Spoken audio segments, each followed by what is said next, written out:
Tanong lang po, should love hurt? Kailangan bang masaktan kapag nagmamahal ka? Para sa akin, hindi naman kailangan. Minsan, may mali tayong pananaw ng pagmamahal. Akala natin, ang tunay na pagmamahal ay pagsasakripisyo lang.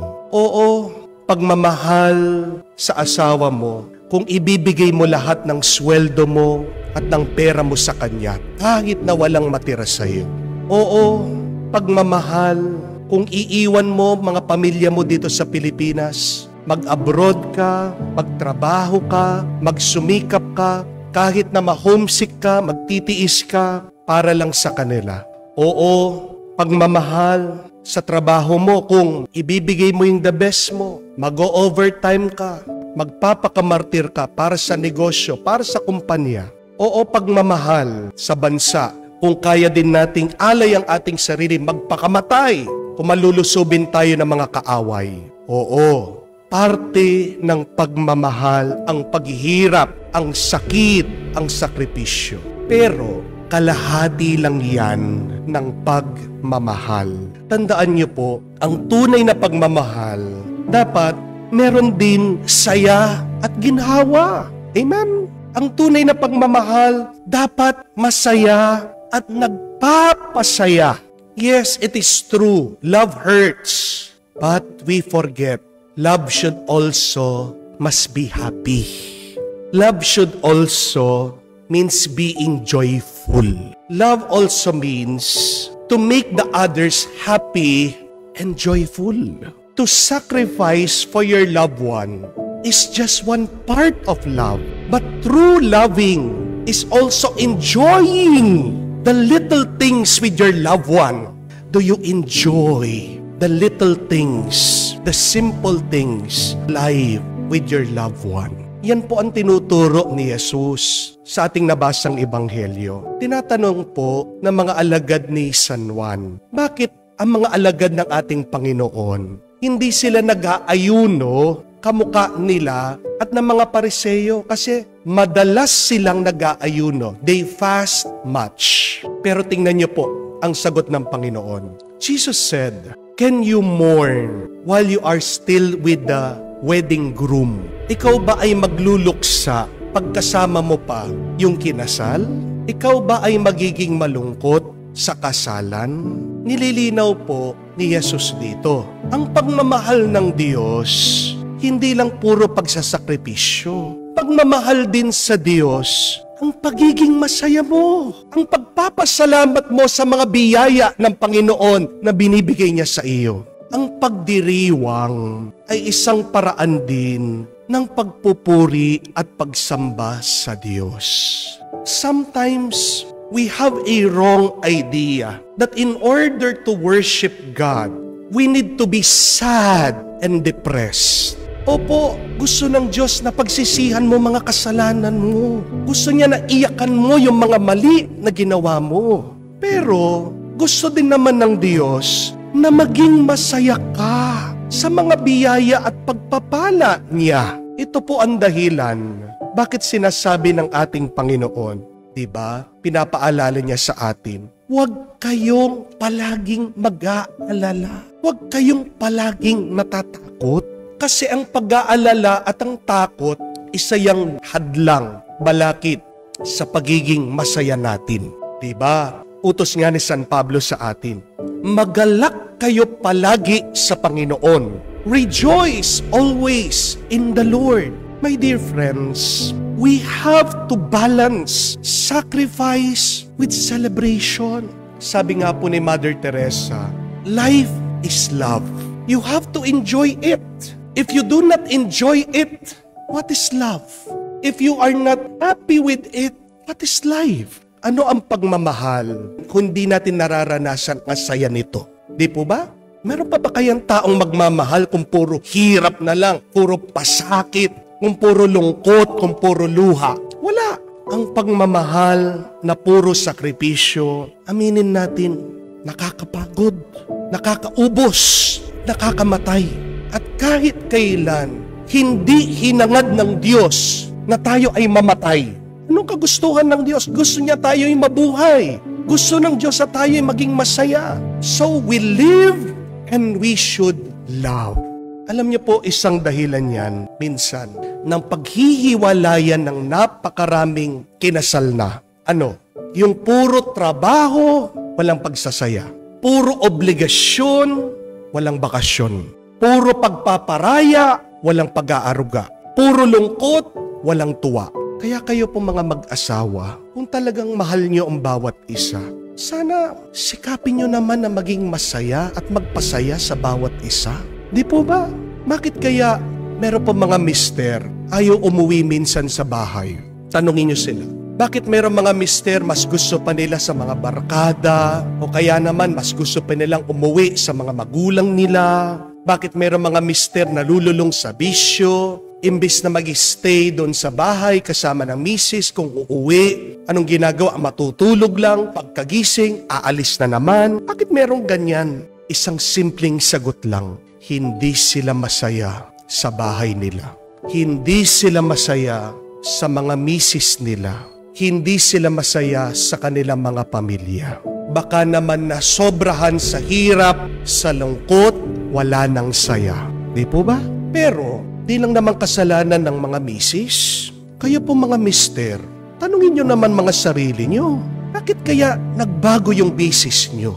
Bakit kaya naging magagalitin yung misis nyo? Bakit na lang puro reklamo yung asawa nyo? Bakit nagbubugnot yan? Bakit nagbubwisit? Bakit hindi na sweet yung asawa nyo sa inyo? Baka naman kasalanan nyo din. Hindi na kayo masayang kasama. Amen? Ang gandang tanong po nito para sa ating lahat. Masaya ba akong kasama? Kasi ang Diyos, nararanasan mo doon sa mga taong oo, marunong magsakripisyo, marunong magparaya. Pero baka makalimutan natin ang Diyos. Nararanasan din natin sa tuwa at saya. Bakit hindi kayo magtataka? Ang dami ng mga tao nung panahon ni Jesus. Nilalapitan siya. Bakit ang ating Panginoon gusto siyang kasama? Nakikikain, nakikipag-upuan yung mga makasalanan na kasama siya. Hindi naman siya hahanapin ng ibang tao kung pangit ang ugali niya. Hindi po ba? Sigurado, masarap kasama ang ating Panginoon. Siguradong masaya siyang kasama. Kapag hindi tayo masarap na kasama, pag hindi tayo masayang kasama, nagkakasala din tayo. Amen? Malayo tayo sa ugali ng Diyos. Magandang itanong yan, pagsusuri sa ating sarili. Bawat umaga, tingnan mo ang iyong sarili sa salamin. Nag-i-enjoy ba ang ibang tao sa akin? Alam ko, mayroong mga iba sa inyo defensive kasi ang taas ng pride. Sasabihin, wala akong pakialam kung hindi nila ako gusto. Be careful. When you speak like that, when you talk like that, that is not a holy attitude. Those are evil thoughts. Yung sinasabi mong wala akong pakialam sa kanila, anong tawag mo doon? Kung hindi pagiging makasarili. We are not made by God to be alone. Subukan mo man, mag-isa ka, malulungkot ka, at yan ang ikamamatay mo. Magandang itanong, bakit kaya tumigil na akong ngumingiti at tumatawa? Saint Mother Teresa beautifully said, a smile is the beginning of love. How do you love? You do not only try to be patient in pain and suffering, but how do you truly love? You make the others happy. And in doing so, as you extend yourself, as you give yourself, you are also happy. When you are not happy and joyful, you do not truly love. Para maging totoo ang pagmamahal natin, sana wag nating kalimutan ang dalawang sangkap, sakripisyo at saya. Pagtitiis at pagdiriwang, hirap at ginhawa. Pagdasal po natin, tayo ay tulungan ng Banal na Espiritu, ang Espiritu ng pagmamahal. Habang ikaw ay nagtitiis, naghihirap, pagkalooban ka din ng regalo ng tuwa. Mas masarap ang buhay, mas makabuluhan ang buhay pag masaya ka at nagmamahal ka.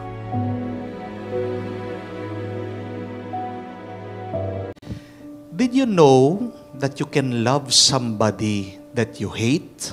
Pwede mong mahalin ang isang taong kinaiinisan mo. pwede mong mahalin ang isang taong kinamumuhian mo.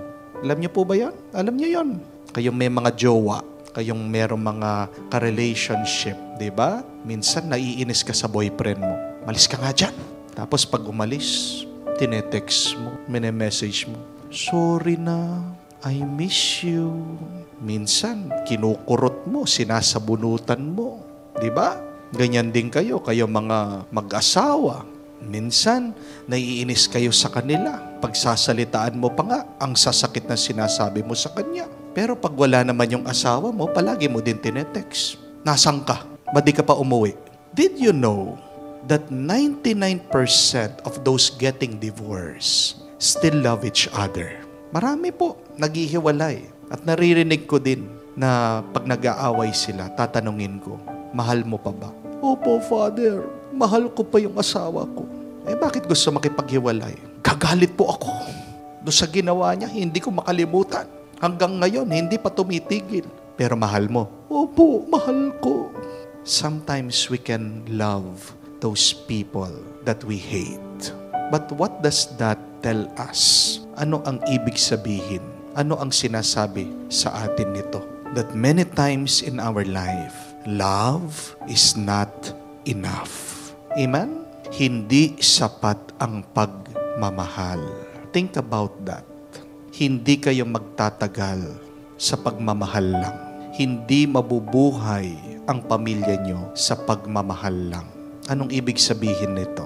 Halimbawa, mahal na mahal mo yung sasakyan mo. Sabihan mo, I love you. Sige, halikan mo pa. Aandar ba yan sa halik mo?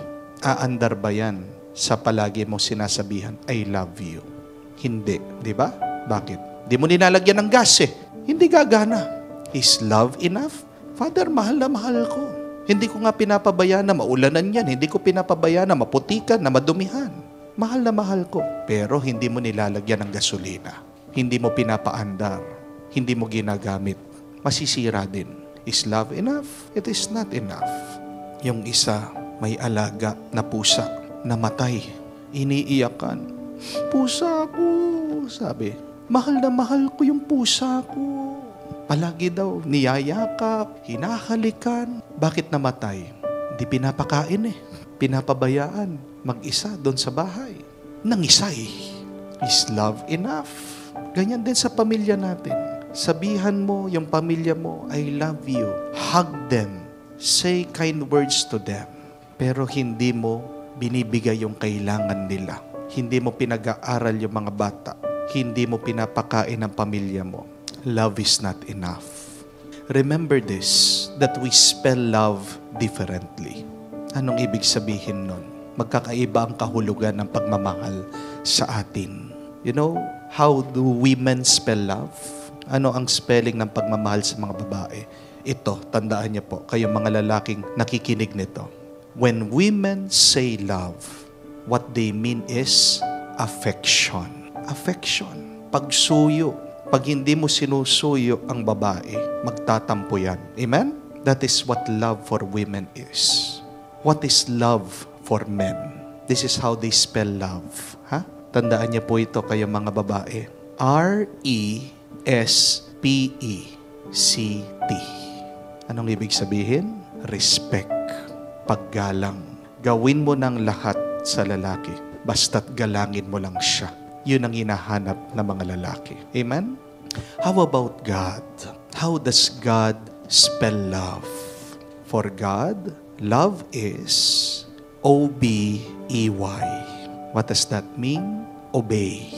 Sumunod kayo. Remember the story in Genesis? Nung ginawa ng Diyos si Adan at si Eva? That is the first commandment. Obey me. You can do everything. Obey me. If you do not obey, you shall die. At ganyan din ang pinapaalala ng ating Panginoon sa atin. If you love me, then you should follow my commandments. Obey. Pero madalas, bakit hindi tayo nag-obey? Because we only love ourselves. My dear friends, obey God. Because by obeying God, we receive good things in our lives. It is only through obeying God that we will be blessed. Obeying God is also for our own good. remember, God will always give you what you need. Seldom God will give you what you want. But the priority of God, God will give you what you need. Ang problema natin mga tao, we always seek what we want. And we know that the things that we want are not necessarily what we need. God is wiser because He knows what we need. Kaya nga sabi ng ating Panginoon, before we say it to Him, before we pray over the things that we need, God knows. And He provides for us. Bakit hindi mo susundan ng Diyos? Siyang nakakaalam kung anong kailangan mo. Kaya nga, tayo ay madalas na napapasama because we always desire what we want, not what we need. See how God loves us. He follows us. Kahit na madalas, He disapproves of what we are doing. Nagkakasala tayo pero hindi tayo iniiwan ng Diyos. Tayo mga tao, wala tayong utang na loob. Kahit na paano, in our own way, please, follow the Lord. Obey God if you truly love the Lord. Hindi sapat na sabihin mo lang, Lord, I love you. Pero kung wala ka namang ginagawa, if you do not obey the Lord, mga salita lang yan. Hangin lang yan na lumalabas sa iyong bibig. Walang kabuluhan yan. Love the Lord and follow Him. Diyan magiging ganap buo ang ating buhay.